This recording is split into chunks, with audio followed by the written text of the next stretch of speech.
My father's name is Mihaiahimi, or in English, James the Messiah. He's incredibly patient and listens to any problem I have. He cries a lot, and he bleeds a lot too. I haven't figured out why this is. I'd like to see him more than I do. He's very busy with all the other children. I asked him why he spends so much time with the crippled children who look so pale. He said that they need him more, and that I'm good at looking after myself and very clever. Perhaps he's referring to all the animals I've caught and the fish that I've trapped. I like to sit on his knee and admire his beauty as he looks beyond the trees and out into the distance. I've never been sure what he's looking at. I never saw anything in that direction. He doesn't look like me. You'd never even know we were related. He's got long, silky blonde hair, while I've got frizzy black hair.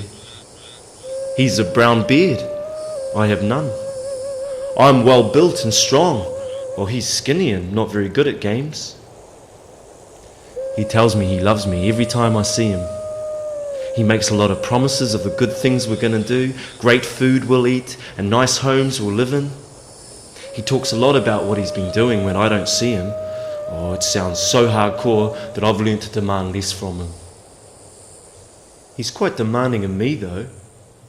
He tells me his expected rules to live by, how I should behave, how I should act. He cries if I'm naughty, and he urges me to pray to him every day. I don't see him much. Hey, sometimes I even forget what he looks like.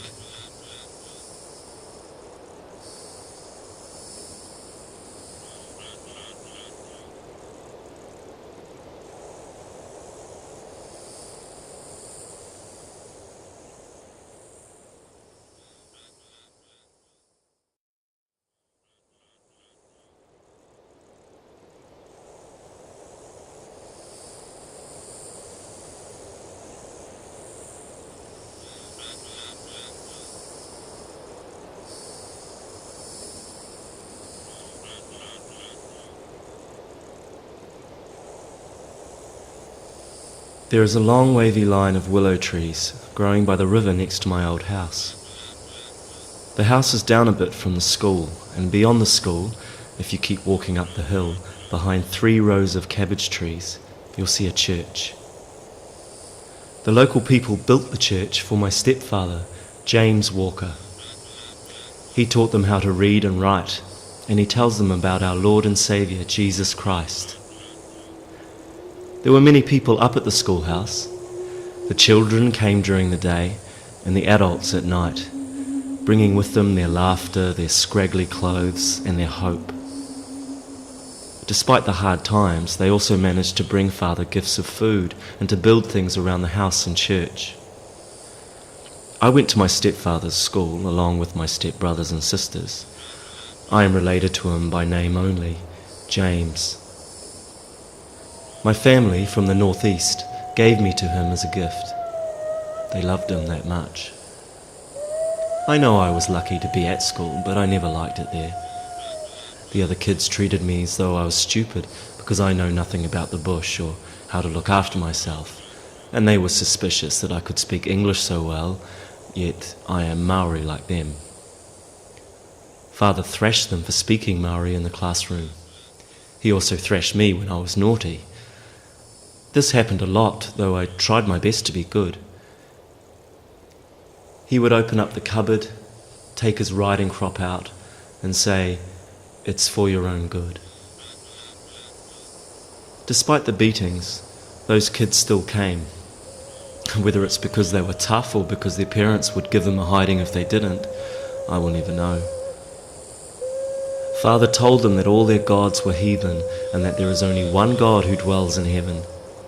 The grown-ups talked to me about their other gods. They sounded pretty interesting, even though I knew they were make-believe. Father did his best to let them know they were being sacrilegious, but maybe these things take time. I can still remember his face. He would say, "The natives are innocent. They need protection." He would be wearing that half-smiling expression so familiar to me, I would just stare wide-eyed at him. I had no idea what he was talking about.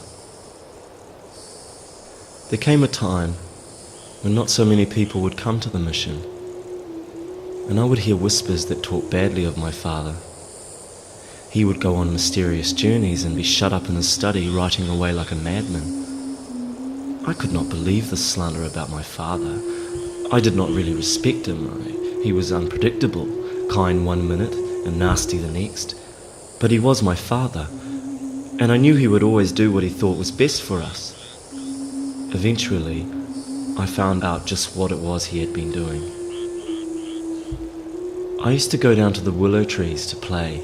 They are thick and dewy, rising up out of the water like a magic fortress. They hid me when I needed to be invisible, and the canopy was bouncy and flowing. One day, when I was at the very top of my favourite tree, I saw a large group of strangers walking very fast down the hill. They had father with them, and his arms were tightly held from either side. I suddenly felt sick, like something terrible was happening. I asked myself, should I do something? Will they do something bad to father? But caution held me back. The strangers looked like they'd had many days on the road, probably with no rest or food. They looked terrible and desperate. They were heading my way in a direct line to my playing tree. As they got closer, I could see that father looked small and wild next to them. He was hyperventilating. Finally, he was standing directly under my tree. I knew something significant was about to happen, something that would change my life forever. I could have climbed down and scared them or pleaded with them, but that would mean that I felt passionate about what I was fighting for, and I didn't feel passionate. I just felt numb. And so I stayed where I was, hidden in the boughs. A man who looked like their leader placed him before the trunk of the tree. You have committed a crime punishable by the law of God. Did you not give information to the governor that was not yours to give? Can you deny committing this act of treason, an act that resulted in the slaying of innocent women and children? A small murmur went up from the group. I only wanted to protect you, father said. This incited the crowd. Spy! You have disgraced yourself! A voice could be heard crying over the din as father fell to his knees, retching. Quiet, their leader told the group, and continued. You must die for this crime. You know it.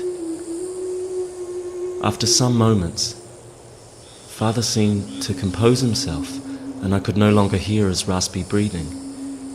He put his hands together, and his eyes fluttered. Then his lips moved silently in prayer. I am ready, he said. All the strangers came to shake his hand one by one, and before this was done, a noose was wound around his neck and tied to the branch. They started hoisting him up.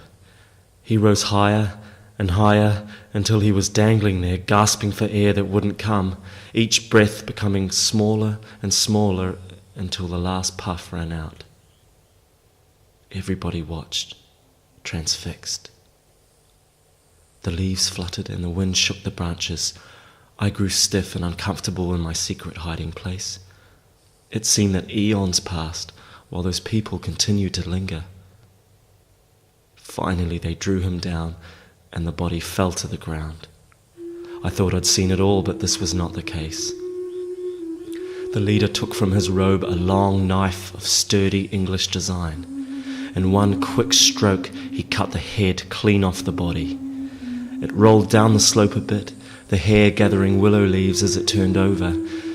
Each man knelt down, put his finger to the open neck, and after dipping it in the wetness, smeared their faces with it, and then stood back and waited. After all the men but one had participated in this act, the leader came forward, took up the head, and cradled it in his arms. It is through these eyes that the governor saw our weakness, and through these eyes that he came to kill our people and take our land. Then, while holding the head with one hand, he used the other to force out one eye and ate it. Then he did the same to the other eye. The man threw the head up in the air with a guttural shout, and for one short moment my father's eyeless gaze held mine before it fell back down to the earth. After a short chant, they left. I climbed down and looked. I screwed up my face and looked again. I could not believe my eyes. I ran from the willow trees, I ran from my home, through the bush, across rivers and through even more bush, until I came to my nanny's. That was a long time ago. I often wonder if the Lord has forsaken me, but my grandmother always makes me pray with her. I heard that they shut up the mission and my stepfamily moved to the south. Nanny doesn't know I saw my father's death. It's easier if people don't know.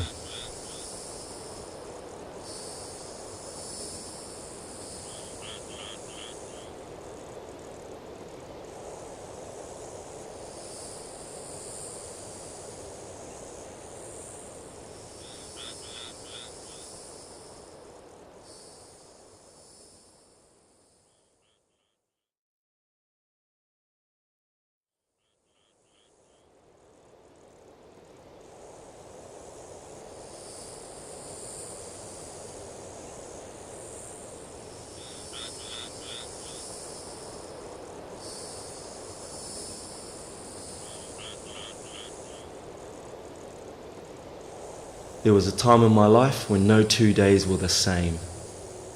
Uncertainty shrouded all that we did. We had to move so many times that it was a struggle just to survive. Food would run out because we could not tend our crops or lay our traps. For as long as I remember, people were fighting. Fighting in our village, tribes were fighting each other, and the government troops fought us at every turn.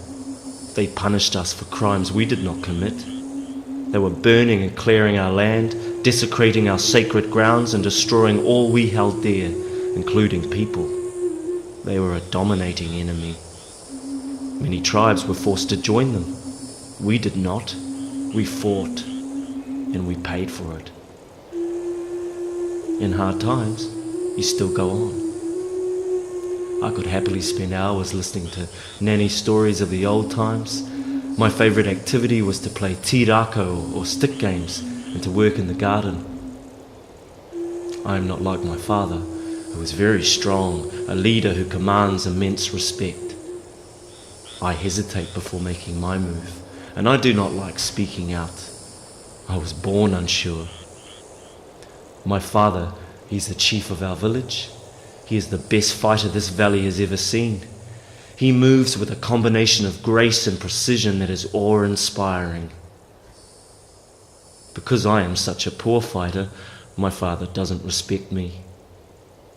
I do not get to journey with him because I may let him down.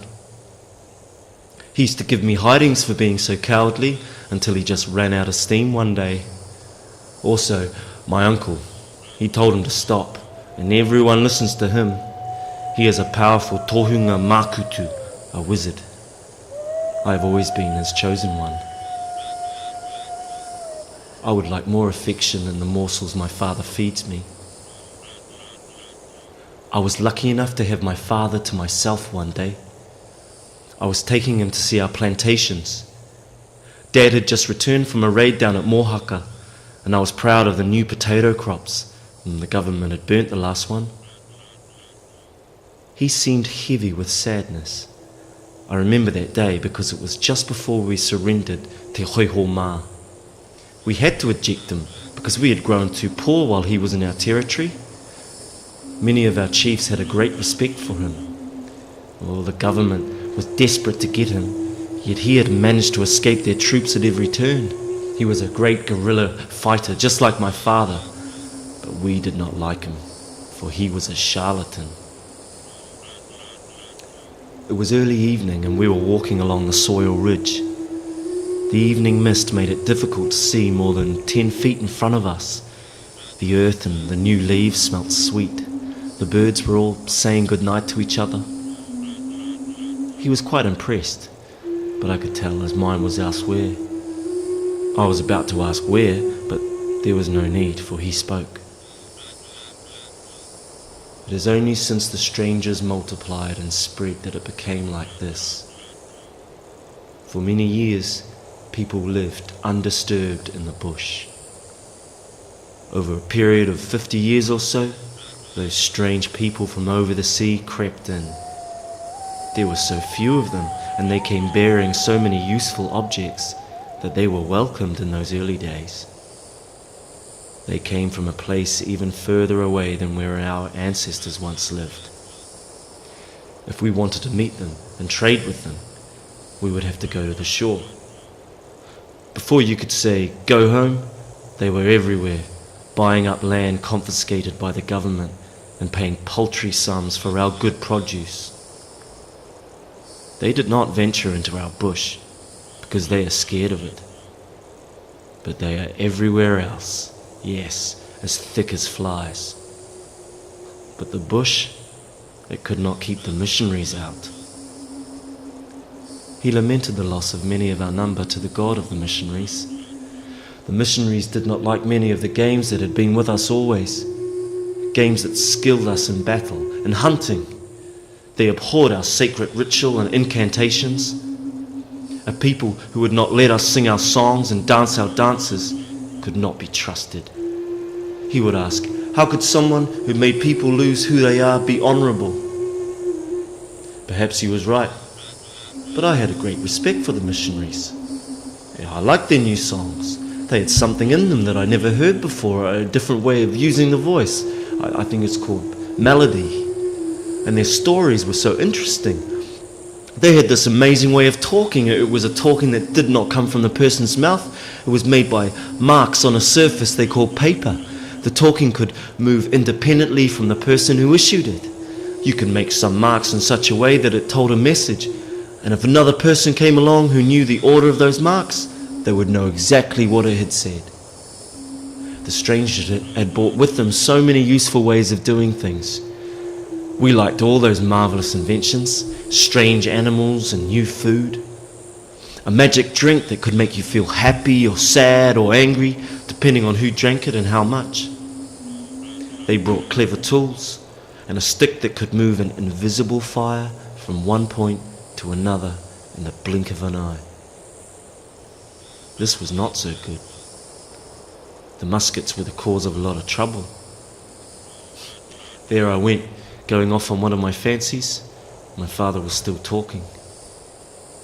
They take our land because they say we murdered that tohunga, that meddling missionary Walker. Well, he deserved it too, the spy. But the governor, he shouldn't blame it on us and take what is not theirs. We will not let them. They will pay. They come here and say they are surveying the land. It is not theirs. They have no right to take it, just because of a law they make up to suit their own greed. And that Te Hoiho Ma, he passes through here on the wings of the mist. His visions steer people into waters that will drown them and rise him up. The people follow him. But to where are they following him? To their death, aye. To their doom, aye, aye. He has only given us trouble since we chose to give him shelter. And the government will not leave us alone as long as he is here. It was getting cold, so my father wound his cloak tighter around himself. My father, he still wore the traditional dress, though most of us had adopted the clothes of the strangers. What do we do? He asked. But the mist didn't answer him. He looked tired and worn. He sighed. I thought this would be a good moment to give him the huia feather I'd found recently. It's a very rare and sought-after treasure, fit only for the highborn. He held it in his hands, and he looked at it blankly. He sighed again, took my hand, saying, "Come on, it's getting dark." Then we walked back to the houses.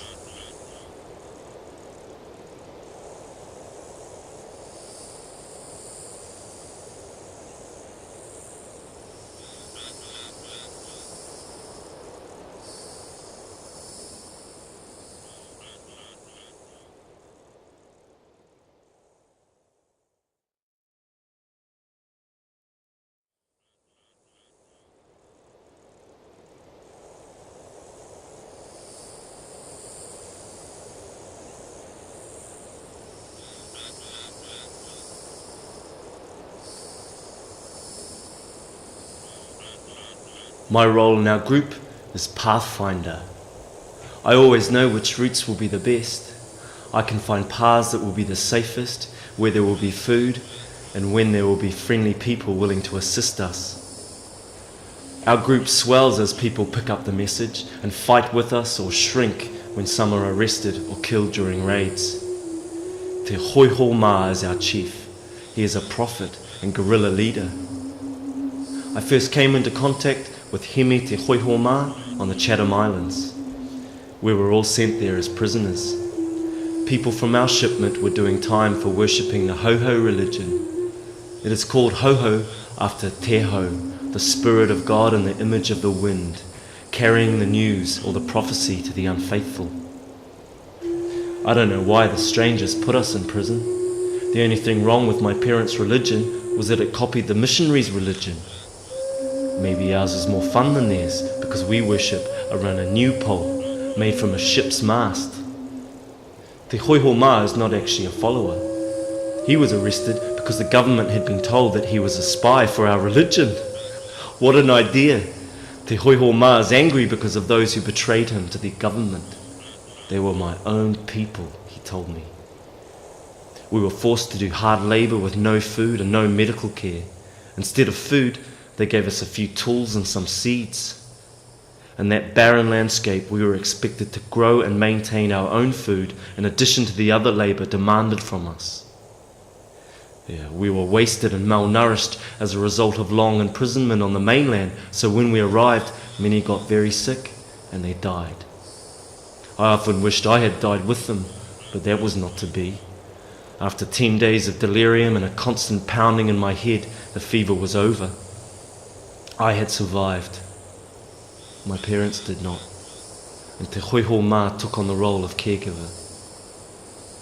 The fever made Te Hoiho Ma seem otherworldly when I first saw him. He was shimmering and his eyes kept riding up over his skull. This impression would disappear. Then again, I could see his face with even brows and friendly eyes set on a pale skin. He always wore a straw hat, even when it was windy. Sometimes I would see his eyes moving up over his forehead again, and it would scare me, for I never knew what it meant. He caught the fever, and like myself, he came close to dying. It was during this time that the angel first came to him while he cried. It made a strange gesture that I did not understand. Te Hoiho Ma explained it to us later during the religious ceremony held by him the next day. I have been given a sign of a flame that does not burn, he said. I have seen the angel who visits him. His angel is not beautiful. It's misshapen and quite ugly. It has fur growing all over its body except on its face, and the fur is often sludgy and wet as though it spends most of its time underwater. It smells of the deep, but it has gentle eyes. I really do think that it has a great love for Te Hoiho Ma. We are both matakite, skilled in the second sight. He cares for us and knows how to make people feel hopeful. He always comes up with a perfect answer if anyone is in difficulty. He does this by carefully listening to the problem, then identifying the cause of the pain and the solution required to mend it. He then salves the wounds with the most comforting psalm drawn from a vast reservoir of scripture knowledge. I'm not really into all that stuff about the Bible and that angel he keeps talking to. I can hear them, but I don't know what it's got to do with us. Te Hoiho Ma has been smart and learned all the strangers' special knowledge. He knows how to read and write, and he can talk to the strangers in their own language.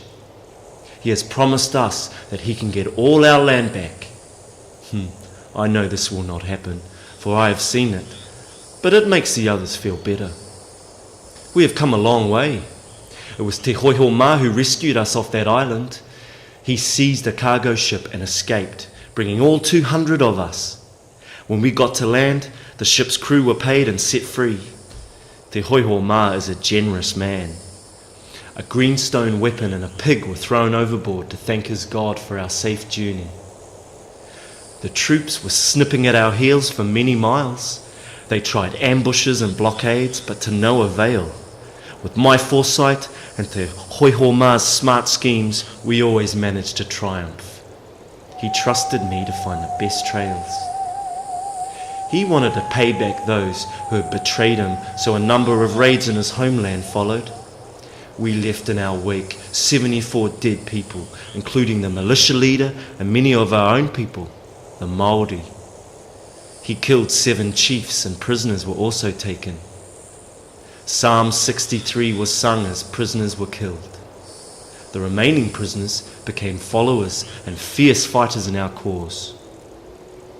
Eventually, we were forced to move on as the government troops gained on us and the other tribes joined forces.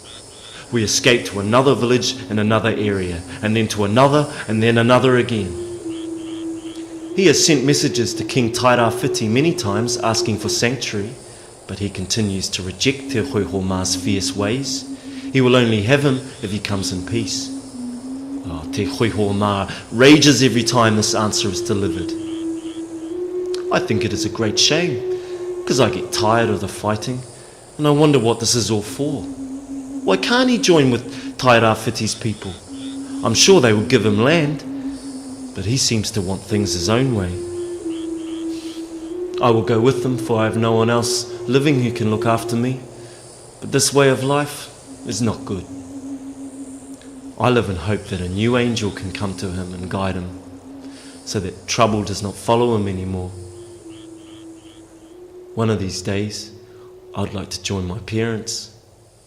They have told me that I have to stay with him until he will die from an accident with a cart and horse. Until that time, I will eke out the paths and make sure the ways are clear.